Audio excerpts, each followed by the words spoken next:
Essential Self-Care Podcast, a podcast for those of us who are, let's face it, too busy for self-care. In this podcast, you will hear real life stories from people who leaned into their self-care as they were navigating life's storms. You'll learn practical tips, tools, and strategies to incorporate self-care into your own busy life as well. You'll hear from expert guests sharing their expertise on specific tools and modalities of self-care to optimize your well-being in your life, career, and relationships. I'm your host, Dr. Sheetal Ajmani. I am a physician, best-selling author, and founder of Radiant Living Institute, where I guide high-achieving women to get unstuck and learn to live radiantly again through major life transitions. Quick disclaimer before we dive into the episode, please know that this podcast is for educational purposes only and is not medical advice. Always seek the advice of your own health practitioner or mental health provider for your specific situation. Now, let's get started. Hello, and welcome back to the Essential Self-Care Podcast. Today, I am excited to welcome back to the show Mindy Peterson. Mindy Peterson was on previously, where she shared a bit more about music's role in self-care and wellness. And today, I'm excited to have her back to share more about her personal self-care journey. Mindy is the host of the Enhance Life with Music podcast, where she explores how music makes our lives better. Through interviews with her guests, she spotlights practical ways that music impacts our health, happiness, and wholeness in areas related to science and health, sports and entertainment, business and education. Her show has downloads in over 130 countries and is in Listen Score's top 5% of global podcasts. In addition, Mindy is a nationally certified teacher of music. She is the Arts Advocacy Chair of the Minnesota Music Teachers Association and a member of Music Teachers National Association. A self-motivated lifelong learner, her passions include music, health and wellness, and education. Today, I am excited to dive into your own personal self-care journey. Thank you for being here today. Welcome to the show, Mindy. Thank you so much for having me back. It's great to chat with you again. Yeah, absolutely. Absolutely. So the last episode that you were on, we dived a bit into, your expertise as a curator of experts on your podcast related to music. But today we're going to dive a little bit more into your own personal self-care journey. So can you share with us a little bit about a time in your life where self-care became no longer an option for you, but an absolute priority? And more specifically, what did that journey look like for you? What sort of tools or modalities did you turn to at that time? Sure.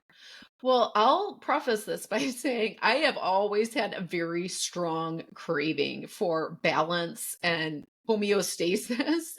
And so I would say balance and self-care has always been something high on my hierarchy of needs. And it's been something that I've always prioritized. Music has definitely always been an essential component in achieving that, even though the utilization, the form, the modalities changed with the various stages and seasons of life, the chapters of life that I've been in. If I had to pick one time though that was the most challenging in terms of self-care, I would say the time that was the most challenging for me was when my kids were very young. Because it was not a stage of parenting that I thrived in. I much preferred parenting the school age years and beyond. I was living in, I didn't really have any family around to help. We were fairly new to the state that we were living in. We didn't really have the income to have a lot of help. My husband was working a lot of hours, and has always been fantastic about being hands-on and involved when he's around. But he was traveling a lot. He was commuting. His job was pretty intense, and so that was a really challenging stage for me. And music, again, during that stage was pretty critical in my own self-care that that I used. did you want me to go into some of those details Yeah, now or not yet? yeah. Well, first of all, I wanted to just pause because I really appreciate that you shared that when your kids were younger, that was not sort of a particularly, goodness, I'm sort of blanking on the specific word that you used for that, but that wasn't, so I'm gonna use kind of your quote unquote sort of favorite stage of parenting, No, like no, it was not. like more so when they moved into school age, right? But Yeah. I just really appreciate you sharing that because I think a lot of women particularly can make ourselves feel bad and feel guilty for not maybe enjoying an aspect of life that maybe society deems as sort of Totally. should be enjoyable Oh, or maybe you totally. should be happy in this moment, you know? But it's like Absolutely. just recognizing like it's hard. And for each of us also, I'm not a parent, so kind of take that with a grain of salt as well. But for each of us, like what stage of that parenting that we enjoy most, it may be different for each individual. And Uh-huh. so I just really appreciate you sharing that. And I wanted to kind of bring a little bit more attention to that because I think for some of our listeners who are parents, who may be parenting very young kids right Yeah. now, who may be having some of those same feelings that you're having, you Sure. know, and Sure. just knowing that that's okay. And there's Uh-huh. other phases to parenting as well, and you'll move through this. And Mindy's going to share some tools that helped um, you through it as well Uh-huh. next. And so hopefully that will help some of our listeners too. Yes, for sure. No, I appreciate you just calling that out because I totally felt that way when I was in the thick of it with infants, with preschoolers. I remember or people just looking at me and smiling and saying, just enjoy this phase. It goes by so fast. And I remember saying, thank God. Like, when is it going to be over? And I mean, my kids are fabulous. Of course, I love them dearly. And once the older they got, the more I'm like, yeah, I can handle this. And then they get a little bit older. And I'm like, this is even better, you know? And, I'd much rather talk about the birds and the bees than change diapers and potty train, Right. So yeah, I did sort of feel alone in that. And so if you fit that description, know that you're not weird and you're not alone. And there's plenty of us out there like that. But in terms of specifics on how music was helpful for me, I would say one thing that was hugely helpful was just finding kids' music that I enjoyed and allowed me to connect with my kids and not go crazy, but to, preserve my sanity in a way. At the time, my kids are now 22 and 19. At the time that they were infants, preschoolers, there was not a lot of kids' music that didn't drive parents absolutely bonkers. One that did exist, one artist was Lori Berkner. Thank God for Lori Berkner. I actually had a chance to interview her on my podcast years later. My daughter at the time was graduating from high school in the midst of the COVID pandemic, and Lori came on and just talked about, we talked about music and how it provides stability for kids, but also how it can provide sanity for Wow. parents. What a full circle moment for It you. was, it was. And Yeah. actually, I recorded a video of my daughter that I put in the show notes of her just saying, I don't remember exactly what it was, but I think it involved a shout out to Lori Berkner for saving her mother's sanity when she was Oh. young. And since then, I think there has been a huge development in this area of like kid rock and kid music. And so I think there's a lot more to offer.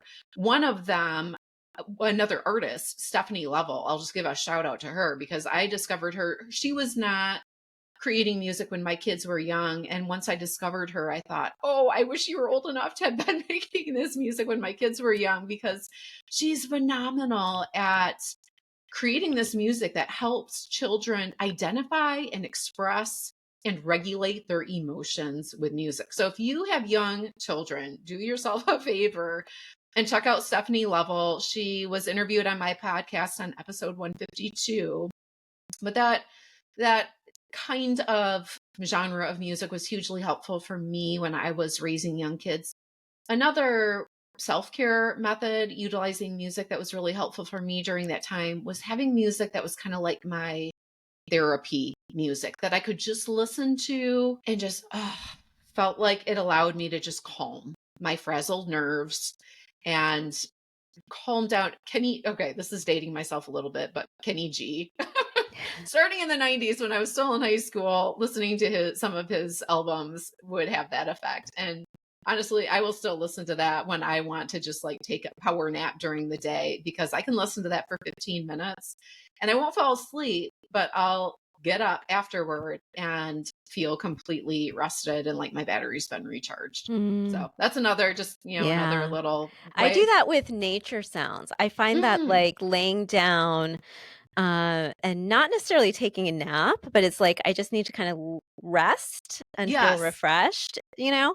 And in those moments, sometimes it'll just be like 10 or 15 minutes and I'll put on just a soundtrack of nature sounds Yeah, and I won't fall asleep, but I'll just lay there with my eyes closed. And then I get up like, yeah, 10, 15 minutes later, and I feel so refreshed. totally. And I want to kind of go back to also for anyone listening, just to kind of point out one thing that I heard there with you describing one of the ways that you used music, which was, the first way you described, which was finding music that you liked that the kids liked too, right? Yeah, Like yeah, kids music that you enjoyed too. And so it just made me think of, for anyone listening, whether it's music or something else that you find interesting, if there's a way that you can involve your kids, if maybe that may be a useful modality, right? Whether that's music or something else, maybe it's totally. art, maybe it's writing, maybe it's some sort of physical activity. But Yep, if it's something that you enjoy, and if there is a way that you can somehow, and it may require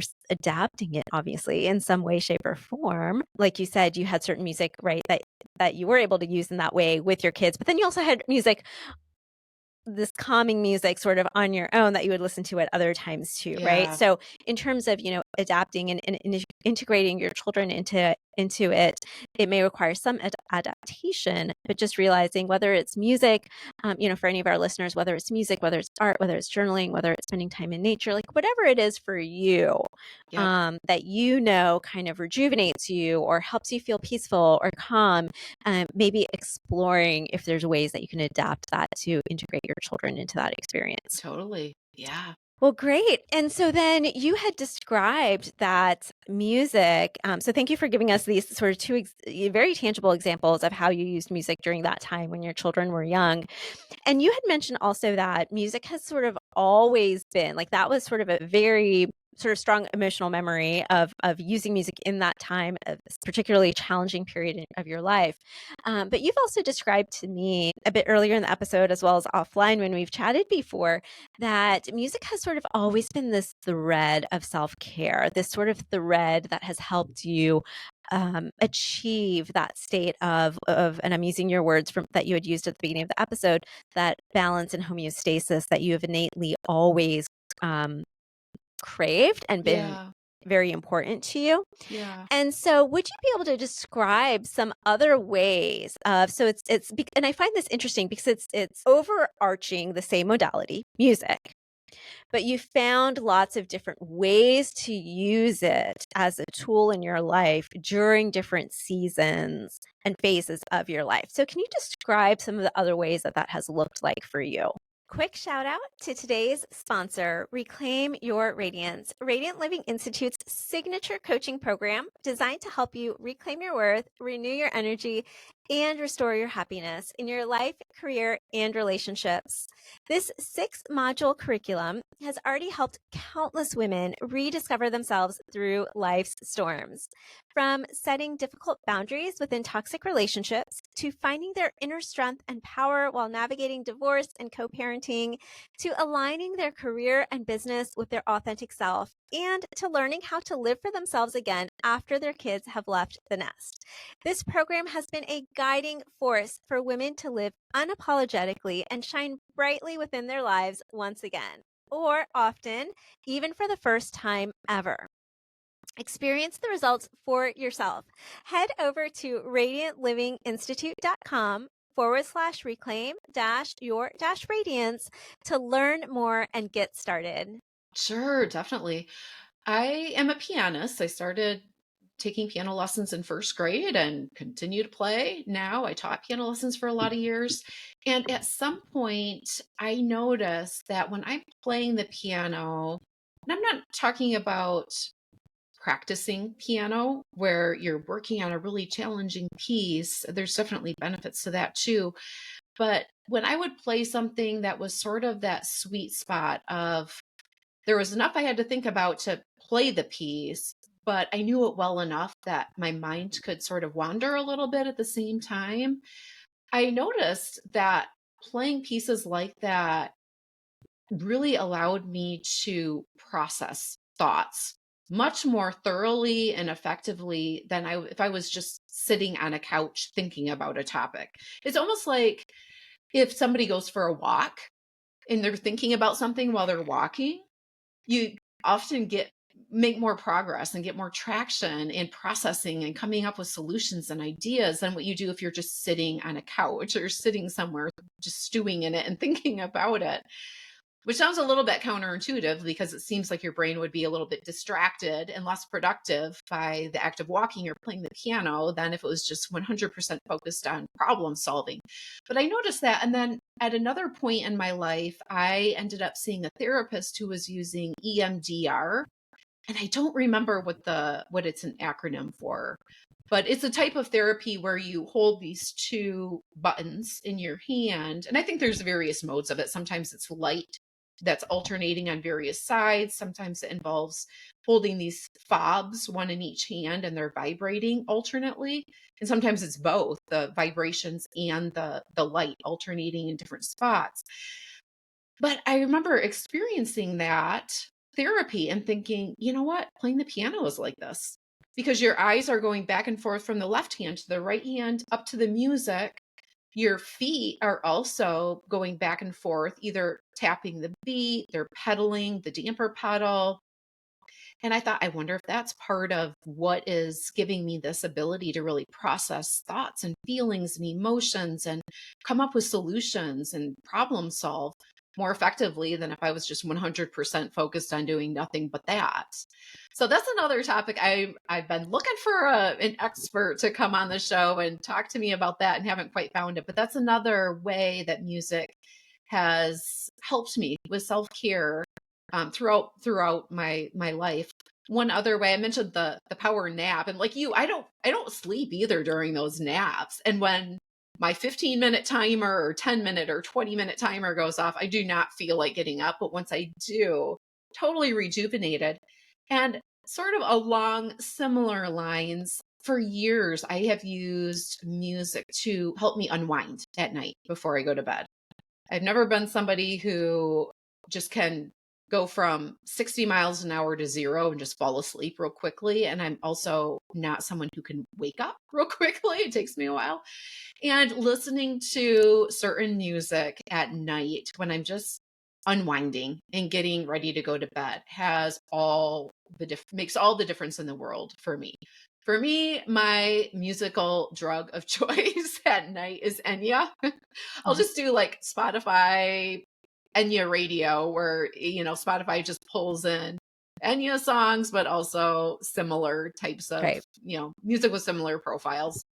And it just totally relaxes me. And it's funny because Kenny G and Enya are not artists that I listen to at all during the day, but I listen to them very regularly for those intentional effects that they have. Yeah, that's very interesting. And I like that. You can use different forms of music to intentionally create a response, right? Right? Yeah. Like those particular types have a very calming effect on you. And for Yep. everyone it may be something different, right? And Totally. I describe for me sometimes it's those nature sounds, sometimes it's sort of like, I'm a certified yoga instructor, so sometimes it's certain sort of yoga playlists or yoga music, Yeah. right? And sometimes it's something totally different, right? So Yep. so I, a lot of varied music. And then yeah, when I'm working, right? Like when I'm working on my laptop or something, I have a different genre of music that I listen Sure. to, right? So you can Yeah. kind of, as you start to explore this, you can intentionally curate Yeah. certain music or playlists or genres for what you're specifically seeking. And a couple of things that you mentioned, when you first mentioned playing the piano, one of the first things that I thought of when you mentioned playing a piano where it's not such a challenging piece that you're still, actively learning it and that it requires your full attention, but you know it well enough Hmm. that it does require some attention, but you can also kind of let your mind wander. It made me think of like entering a flow state, right? And when you compare Yeah. that to like walking or doing some other sort of movement practices, right? Where you can kind of enter into this sort of flow state and that allows Yeah. your mind to sort of process things in a bit of a different way. I am not an expert on EMDR at all. I know it has to do with, it's a very specific modality that many therapists use, and they have a certain special training that they go through. But it involves the eye movements, as you had alluded to earlier. And I know, similar to you, like I would love to have a guest on and share, who's an expert in EMDR, to share a little bit more about that, because I've heard a lot of great benefits for that, specifically with regards to like processing traumatic experiences and Right. things like that. But that, again, with the disclaimer that I have a very limited working knowledge of it, what you described with sort of scanning and the eye movements while you're playing the piano, it also makes me think of also, when you're walking outside or walking in nature, we tend to do a bit more scanning with our eye movements, right? Right. Than we do much of the other times in our life. Because especially in our modern day and age, we're spending so much time looking at our phones or at our laptops, right? It's just really single focused with our eye gaze. And so there's a lot of, benefits to kind of like scanning as Yeah, and actually well and that's those how eye EMDR movements. was Yeah. started. Yeah. Is the person who started it was on a walk and was, Mhm. I think it was in the dark and or dusk, and so they, just for safety's sake, were kind of scanning back and forth with their eyes and noticed such an effect from that it led to more research and eventually EMDR.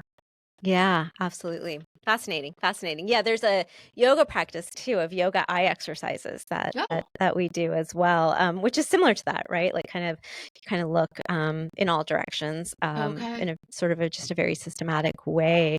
But it's a yoga exercise that I learned in my first yoga teacher training, and I do that often too, just to kind of, really for me, often just to give my eyes a break Mm, from looking at the screens. sure. But this has been such a fascinating conversation. Thank you for sharing so many different ways that you have been able to music during different times in your life to help with your self-care, to help with your well-being. And I know that this episode will resonate with many of our listeners. Now, you're doing amazing work, as I had mentioned during the introduction, and as we talked about briefly in the episode that you were on before this episode. Can you tell our listeners a little bit more about where they can learn more about you and your podcast? Yeah, if you go to my website, mpetersonmusic.com, and if you add the slash podcast, that'll take you directly to the podcast page. That will give you more information on the podcast. You can listen to it wherever you listen to your audio. My podcast should be there. If it's not, let me know so I can make sure I get it added to that directory. But I would recommend for people who are interested in this topic to even go to if you go to the archives tab in the menu of my podcast, it will list all of my episodes, but it will also list the episodes by category. My podcast episodes tend to fall into one of four categories, but there's a fifth category that I call the micro hands episodes. And those are not full length episodes. They're quick, short, sort of micro dose of musical enhancement for your life. They're 10 minutes or less. A lot of them are more like 5 minutes. And those are definitely more personal ways that I enhance my life with music and use music for self care. So, for example, there's a micro episode about, it's called Tune Assisted Power Nap, where I talk about how I do use music in that way to just rejuvenate and charge my battery. If I take 10 minutes or 15 minutes to do that, it'll get me through the rest of the day. Another one is how I use music for an alarm clock. I mean, just very quick, basic, easy, easy ways to enhance your life with music and utilize music to take care of yourself in really quick, easily actionable ways. So you could even start with those micro hands episodes and start there and see what resonates with you. I love that. I love that. And that's what this show is all about too. Essential self-care. Like how can we find those easy, practical, Right. actionable ways to fit self-care into our daily life. So I love that. Thank you for creating that resource. And I will include all the links in the show notes below. Thank you again for being here today, Mindy. Thank you. Thanks for tuning in to this episode of the Essential Self-Care Podcast. If you like what you heard, be sure to subscribe, leave a positive review, and share this episode with someone you know. And remember, your free guide, 6 simple yet powerful steps to create your radiant life, is waiting for you at radiantlivinginstitute.com. Download it today.